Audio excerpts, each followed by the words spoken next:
It really feels like you can't scroll through the news these days without another story popping up about some new way scammers are trying to trick you online.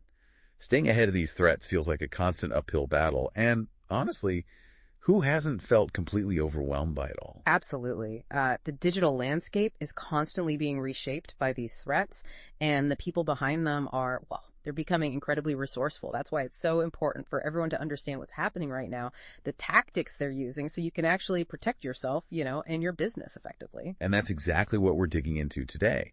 We've gone through a mountain of recent information reports from cybersecurity experts, FBI alerts, even detailed breakdowns of real scams to pull out the crucial stuff you need to know. Stuff about the threats that are really gaining traction. Right. Think of this as the fast track to being informed without having to sort through all that noise yourself. Our goal is simple.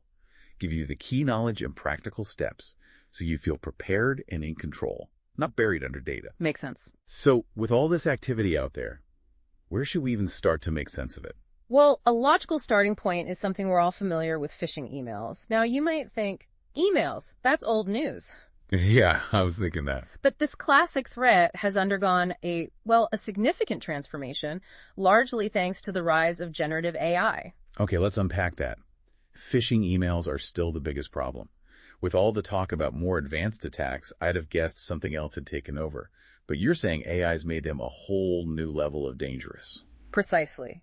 Since generative AI became more widely available, we've seen an astonishing jump. Some reports indicate over a 4,000% increase in phishing attacks. 4,000%? Wow. Yeah. What's fascinating here is that AI allows scammers to create emails that are not just more numerous, but also incredibly personalized and convincing. It makes them much harder to spot than the generic phishing attempts of the past. They're getting exceptionally good at mimicking the language, tone, style, all of it. That's genuinely alarming. So what are some of the common guises these AI-enhanced phishing emails are taking? What kind of scenarios should really put us on alert? We're still seeing impersonations of well-known brands like Microsoft, DocuSign. The usual suspects. Exactly. And even internal communications, supposedly from your own HR department, but with a new level of sophistication. They might send fake alerts about an account expiring, a document needing your immediate review, or urgent HR matters. It's all carefully designed to trigger that sense of urgency, get you to click a bad link or download something dangerous. And these aren't just poorly designed knockoffs anymore, are they? The AI can probably generate emails that look practically identical to the real thing. That's the problem. They look very real. Are there any recent real-world examples of how these are playing out? Yes, and they can be quite impactful. Just this year, 2025, there's been a noticeable surge in phishing campaigns, specifically targeting smaller businesses. Often, these emails are crafted to look like invoices from vendors or urgent payment requests. The money angle. Right. Employees, thinking they're handling routine financial tasks, end up transferring funds directly to the scammers' accounts. We're talking significant financial losses here. Ouch. That really hits businesses where it hurts.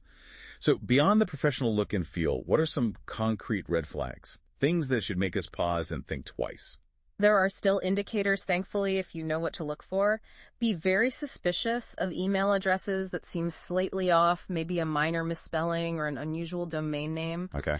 Always check if the sender's displayed name truly matches the actual email address. That's a big one.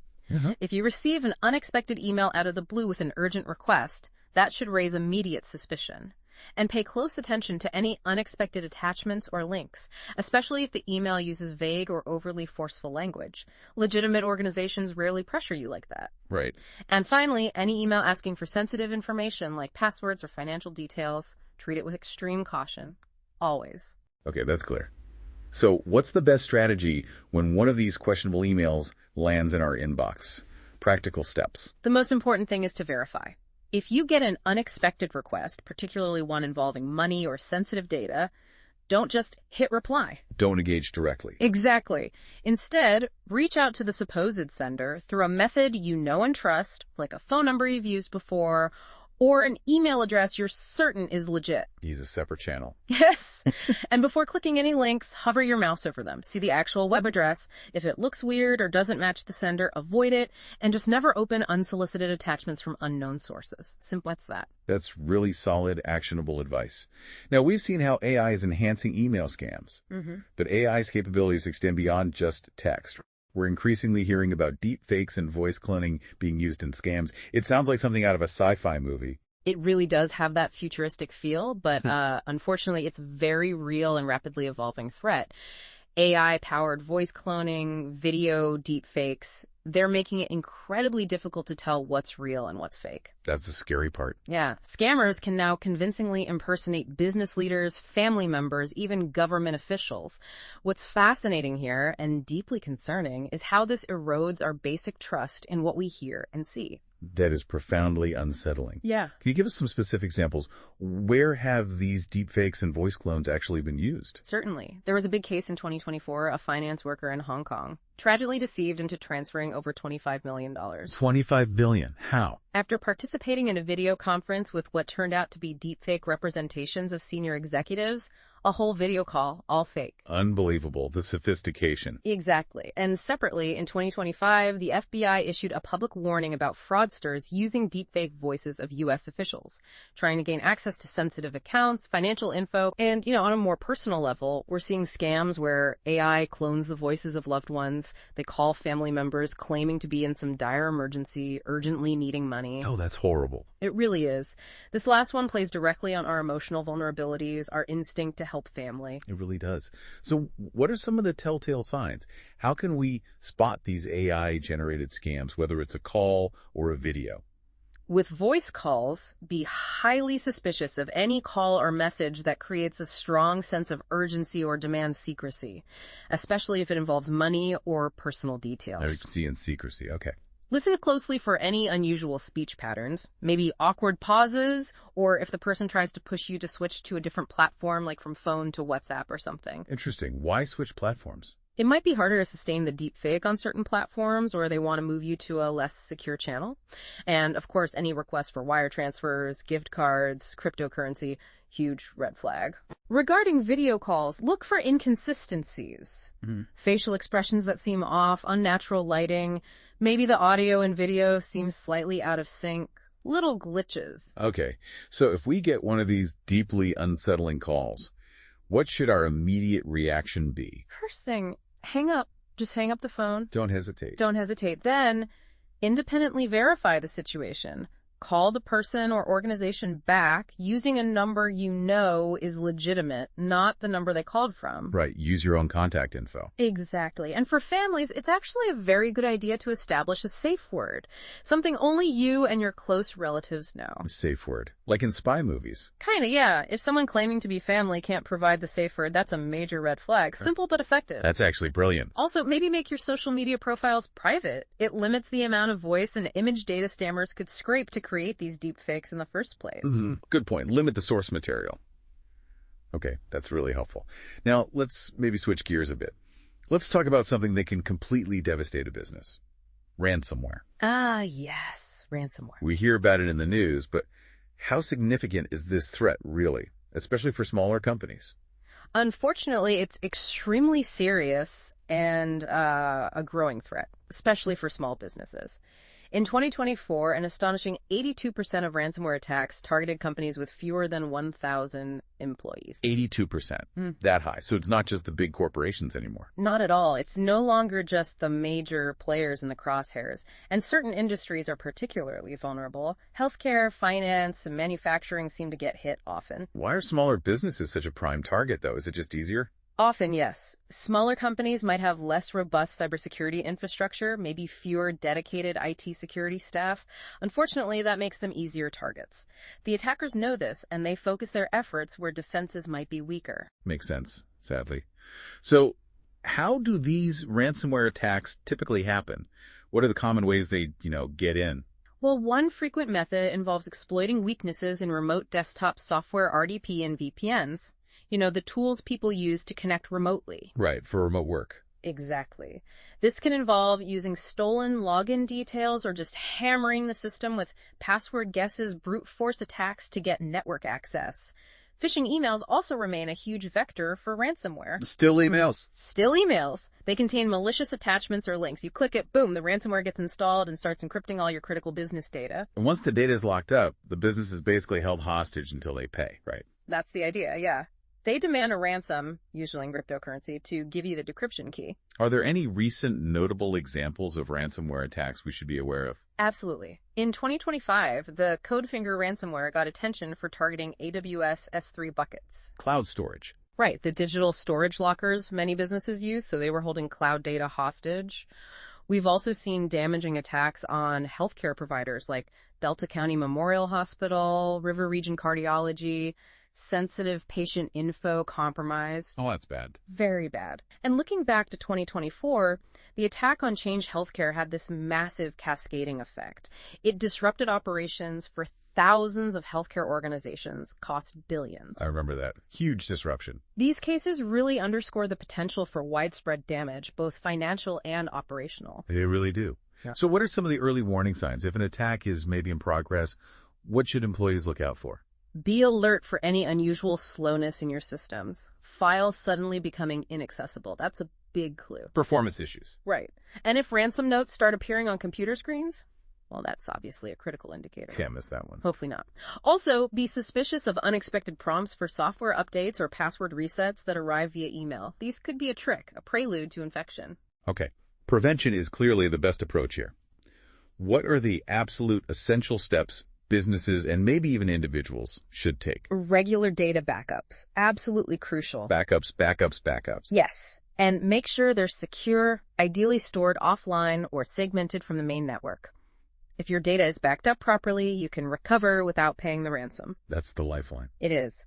Also, keep all your software up to date, operating systems, antivirus, everything. Mm-hmm. Patch those known security holes. Patching. Got it. Use strong, unique passwords for everything. A password manager helps immensely here. Yes. And perhaps most importantly, invest in regular training for your staff. Educate them on how to spot phishing, other social engineering tricks. Human error is so often the way in. Training is key. That makes perfect sense. Now let's discuss a type of scam that might seem less technically complex, but can still cause big problems. Yeah. Fake job applicant scams. How do those work? Right, these are sneaky. Fraudsters pretend to be job seekers, often applying for remote positions. They might even go through the whole interview process. They seem legitimate. Exactly. But their real goal isn't usually getting the job. It's about gaining access to the company's systems, stealing confidential information, or maybe installing malware once they're hired.